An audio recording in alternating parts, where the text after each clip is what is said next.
the hottest country in the world. We're going to keep it that way too.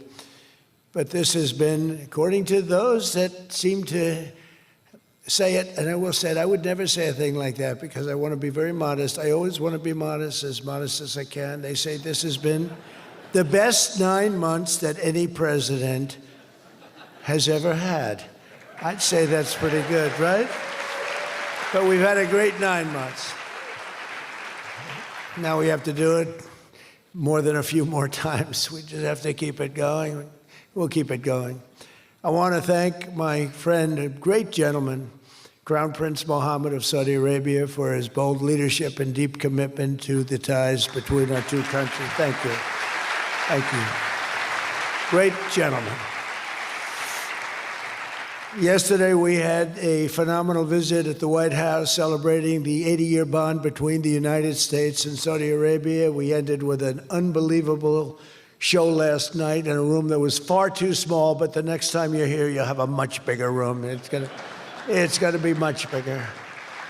I made more enemies last night by we had 119 people. That was a record for the room.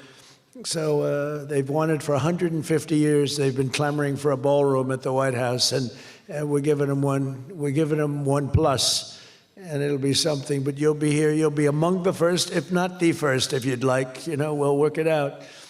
But you had a lot of people that wanted to be there. They really would have witnessed something that was really incredible. The entertainment last night was incredible, including our great opera singer, but including the military. The talent in the military musically is also incredible. So it was great to be with you last night. I think it was something to behold. We officially designated the kingdom yesterday as the major non-NATO ally. That's a big deal.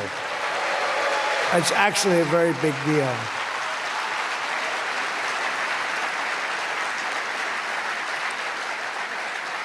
Great honor. That happens seldom, very seldom, if at all. So I just want to congratulate you on that. That's a sign of trust. We signed a historic strategic defense agreement yesterday also, and that's something that is likewise very rare, and it's a very honored company that you're in. And we're going to be selling Saudi Arabia some of the greatest military equipment ever built. We build the best military equipment in the world by far. That's why we do the most business, including nearly 300 American-made tanks, is what you're buying, among many other things. Narrator. President Donald Trump took the stage at the U.S. Saudi Investment Forum and delivered a speech packed with huge announcements and major economic promises. Narrator. He revealed that American and Saudi companies were signing around $270 billion in business deals, all in a single day, calling the U.S. the #1 destination for global investment. Narrator. Trump spotlighted new collaboration in AI, next-generation factories, energy projects, and large-scale tech infrastructure, saying these partnerships will accelerate America's high-tech. Narrator. He also pushed back on critics, arguing that high-skilled immigrants, including H-1B workers, are essential to building advanced industries and keeping the U.S. competitive. Narrator. And throughout his address, Trump stressed that U.S.-Saudi ties are stronger than ever, predicting years of shared investment, innovation, and strategic cooperation. Historic deals, high-tech ambitions, and a renewed global partnership, that's the story from the U.S. Saudi Investment Forum. At the U.S. Saudi Investment Forum.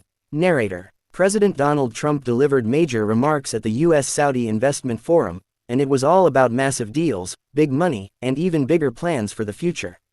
Narrator. Trump announced that over $270 billion worth of agreements were being signed that very day between U.S. and Saudi companies, calling the United States the hottest country in the world for investment. Narrator. He highlighted new partnerships in artificial intelligence, advanced manufacturing, energy, and cutting-edge data infrastructure, describing them as key to America's comeback in high-tech industries. Narrator. Trump also defended the need for skilled foreign workers, including H-1B visa holders, saying America must attract talent if it wants to build world-leading factories and semiconductor plants. Narrator. And throughout his speech, Trump emphasized the growing U.S.-Saudi relationship, a partnership he says will drive investment, jobs, and long-term strategic cooperation. Narrator. Massive deals, global partnerships, and a tech-driven future, that's the vision laid out at the U.S. Saudi Investment Forum. Don't forget to like, share, and subscribe for more updates.